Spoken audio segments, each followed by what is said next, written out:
Come on. 2, 3.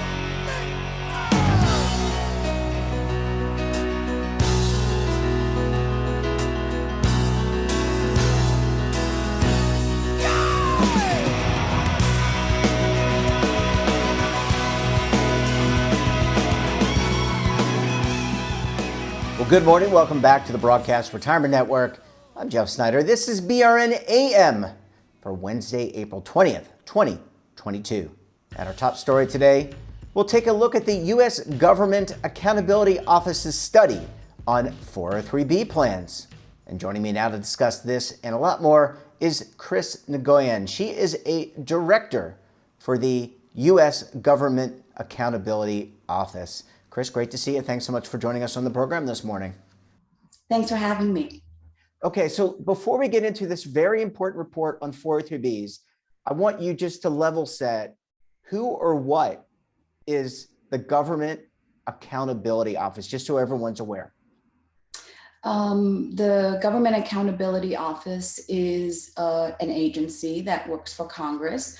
We're nonpartisan. We're considered the watchdogs for Congress, and we conduct our studies based on congressional requests.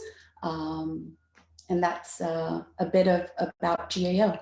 Yep, very, very important agency. And that's why this report is so important. Let's give a little bit about the background of the report. We're here talking, there are a lot of different plan types. There's 401ks, there's 403Bs, which we'll talk to in a minute, and governmental 457 plans. Why a focus on 403B plans for the GAO? As I mentioned earlier, our work is based on a congressional request, and this is certainly based on that. This is an area that is not very well known because there's no centralized data on 403Bs. And as you may know, 403Bs can be subject to ERISA. Some of them are subject to ERISA, whereas some are subject to state oversight. So they're very different. Yeah, absolutely. They're these unique animals, and they went through animals, not in a derogatory way, but they're unique in the sense that they're very different from the 401k marketplace, which is very centralized. And for the audience's benefit, 403B plans went through a bit of a revision in 2009 from our friends at the Internal Revenue Service. There are millions and millions of healthcare workers, educators, and employees that work for charitable organizations. I mean, this is not a small pool of plans by any means, Chris. That's right. To give your viewers perspective in terms of how large this is, in comparison to 401k plans, in 403Bs, there are 10 million participants. And in terms of assets, it's about 1.1 trillion. Now compare that to 401k, which is a lot bigger. We're talking about 90 million participants and $6.2 trillion in assets, just to give your viewers some magnitude. Yeah, absolutely. But nonetheless, a very important code section, and hence the revisions in 2009. What are some of the, I know you looked at fees, the number of investments, and also some of the plan characteristics. Let's start with investments. My experience has been that there had typically been more investments in 403B plans than in 401k or governmental 457, but your perspective. That's right. So our study focused on, as you described, primarily the characteristics of these plans, and then fees in particular. So the characteristics could be the asset allocation, investment options. So by and large, we focus on features that can really impact the growth of the retirement plans. So with respect to investment options, the two investment options that are permitted for 403Bs are annuities and mutual funds. So very different from 401k plans because they can offer more investment options in terms of types. But if you're talking about plan sponsors offering the number of options within those plans, then by and large, 403Bs have more options in comparison to 401Ks. And some of the plan sponsors that we spoke with noted that they've been working to streamline these investment options in an effort to improve outcomes for participants, such as reducing fees. Yep. And fees do have an impact, Chris. Last question for the segment. Relative to, and I know you didn't look at the 401k marketplace, but when you looked at fees, any sense for how the fees may compare?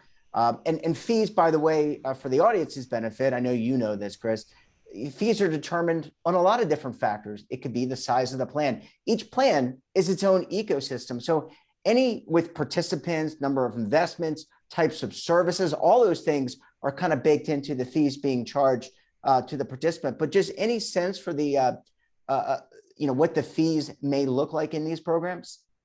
That's right. So fees, it's a critical piece to consider because it can really impact the growth of the retirement plans.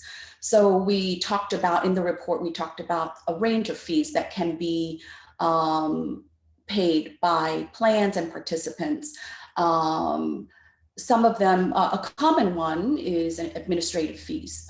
So these are the fees that participants would have to pay in order to service providers to manage their plans on an administrative level. And to give you a sense of the range of fees that were reported to us, they range, and I'm going to be precise here because in prior work, we were able to show that even a small percentage or even 0.25% over time in the span of your career, it can really diminish your balance. So I'm going to be precise here. So less than 1%, specifically 0.008% to over 2%, 2.01%. Now that's a range for administrative fees. Another type of fee that I want to highlight is investment related fees. And this can be generally higher for participants in terms of the range of fees. And here, the range is 0.01% to 2.37%. And this is coming from the surveys that we conducted of ERISA and non-ERISA plans. As I noted earlier, there is no comprehensive data source. And so our survey results is not generalizable, but it provides an important snapshot in an area that is not very well known. Another thing to note about fees is that we found that larger plans tend to have lower fees than smaller plans. And larger plans reported that they do a number of things. They take a number of steps in order to improve the outcomes for their participants and to reduce fees. For example, they noted that they periodically review the fees, they hire consultants to evaluate fees, and in selecting service providers, they noted that having lower fees is something that they look for.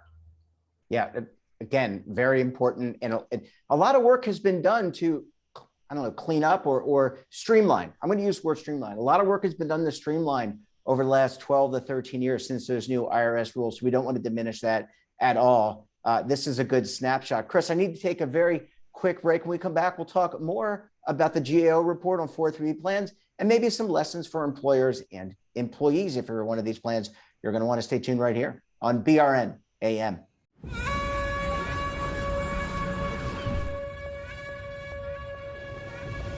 Imagine a new television network that will make you richer, healthier, and in control of your financial future.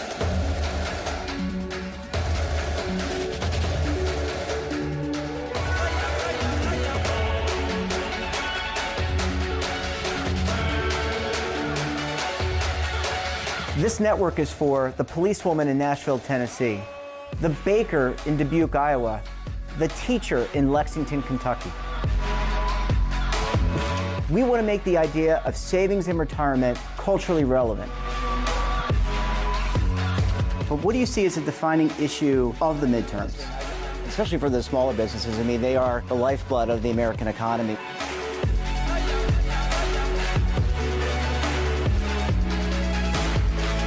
Featuring exclusive interviews, current affairs, and docuseries.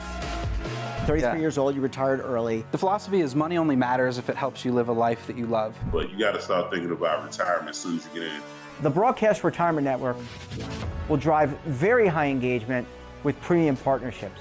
So this isn't retirement and savings for your parents or grandparents. This is for all Americans. And we're going to change the way you think about money.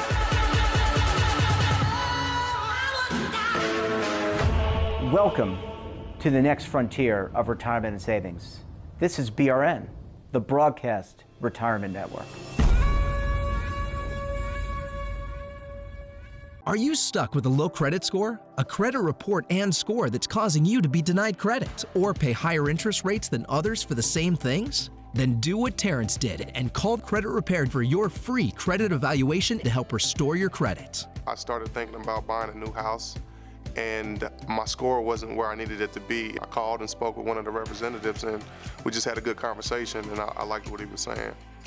Just one call for his free credit evaluation was all it took to start back on the track to repairing his credit. I'm seeing the deletions and I'm getting the report, so I know something's being done. It does make a difference to me. All it takes is one call to get started. Credit Repair has given me a second chance to have a better credit score. Don't let a low credit score hold you back another day. Do what Terrence did and make the call for your free credit evaluation. Call 800-819-4152. That's 800-819-4152. Again, 800-819-4152. Welcome back. We're talking this morning to Chris Nguyen of the U.S. Government Accountability Office. Chris, thanks so much for staying with us this morning. Thank you. Yeah, really important work here. And again, your role at the GAO to advise Congress, provide this information at the direction of Congress, maybe not advise, but provide this information at the direction of Congress so they can make the best legislative decisions possible and oversight possible. What I found interesting is that there were some people, we're talking fees in the last segment, I found it interesting that some people some plan sponsors didn't even know their fees, Chris. And here we are 10, 12, 13 years later from the 2009 IRS rules. Some people just haven't gotten their arms around it for a number of reasons. Could be a lot of work that they have on their plate. Maybe they don't have the expertise, et cetera. But did you find that interesting? It's something that we found in our work in conducting the surveys. As I noted earlier, there are differences between ERISA plans and non-ERISA plans.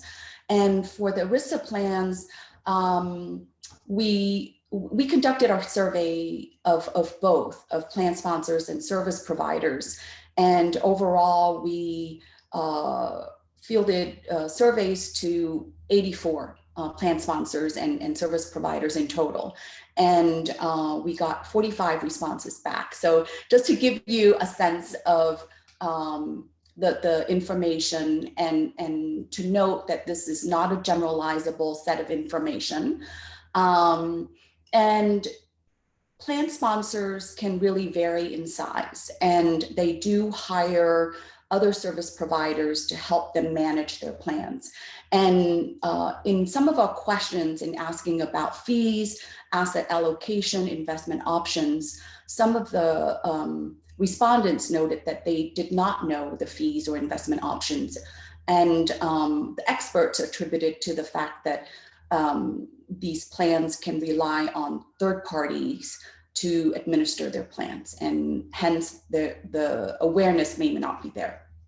Yeah, again, we're not throwing any shade on anybody. There's a lot that people have to do, and this is not an uncomplex thing. This is providing retirement benefits, or any benefit for that matter, is complex because you've got the administrative piece, the operational piece, and the communication piece, which is important. Chris, when you is there anything that you can take away from this if you are an employer or employee? I'm sure you've gotten feedback once you release support, the report was released in early April, but I'm sure you've gotten some feedback, or maybe members of Congress have gotten some feedback on this analysis. And can you share any of that feedback? In terms of our body of work over the years, fees is definitely one of the items that is so important to both employers and employees. From an employee perspective, this can really impact the growth of your balance, and hence your retirement security when you're ready to retire. So as a consumer, as a participant, it's very important that you pay attention to the fees charged and the investment options that are available to you and the associated fees. So knowing fees and understanding fees are very important. And the range that we provided through our report is a snapshot. So within that range, arguably investors can choose investment options that are suited to their interests.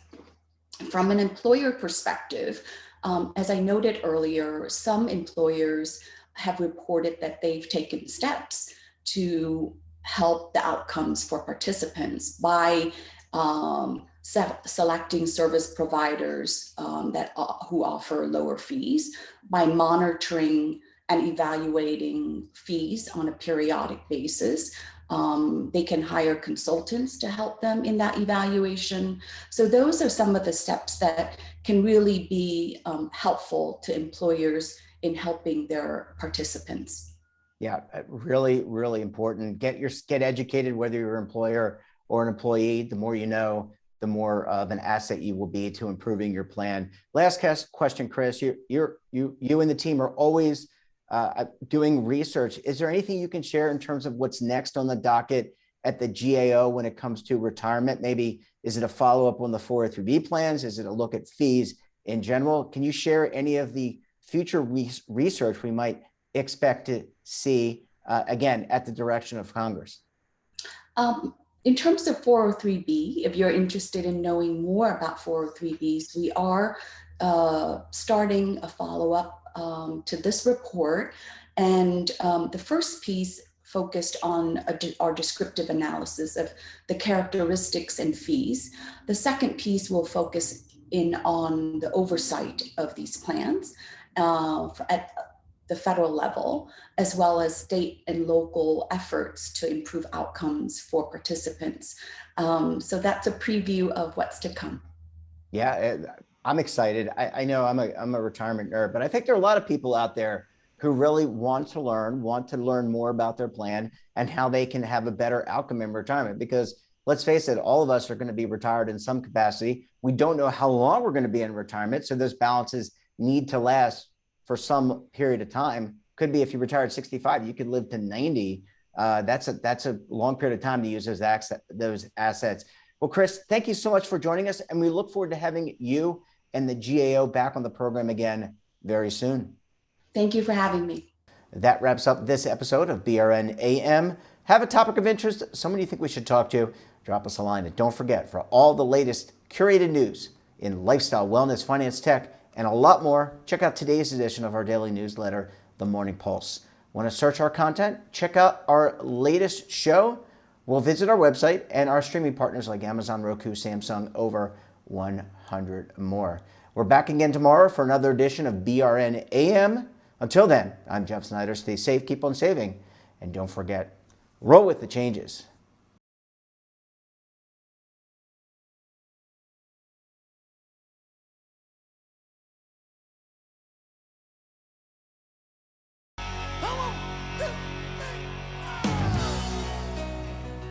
Now is your opportunity to co-create content around any topic on the first lifestyle and wellness network. Reach a global audience through our platform and co-own exclusive branded content. All of our programs are available on demand and also as audio-only podcasts, so you can take us on the go. Broadcast Retirement Network, available anytime, anywhere, and on any device. Are you being audited and do you owe the IRS $10,000 or more in back taxes? Is the IRS threatening to take more of your money? Don't fight the IRS alone. The Tax Doctor is here to help you negotiate your tax bill and reduce your stress. The IRS can freeze your assets and seize your bank accounts, but you can stop these IRS actions. The Tax Doctor will work with you using our years of experience to represent your case to help you get the best resolution under the IRS guidelines. Help is here to deal with the IRS to reduce your stress. We've handled thousands of cases, so we know what we're doing. If you owe $10,000 or more in back taxes, do not call the IRS alone. Call a Tax Doctor now for a tax emergency analysis. Call 800-224-6439.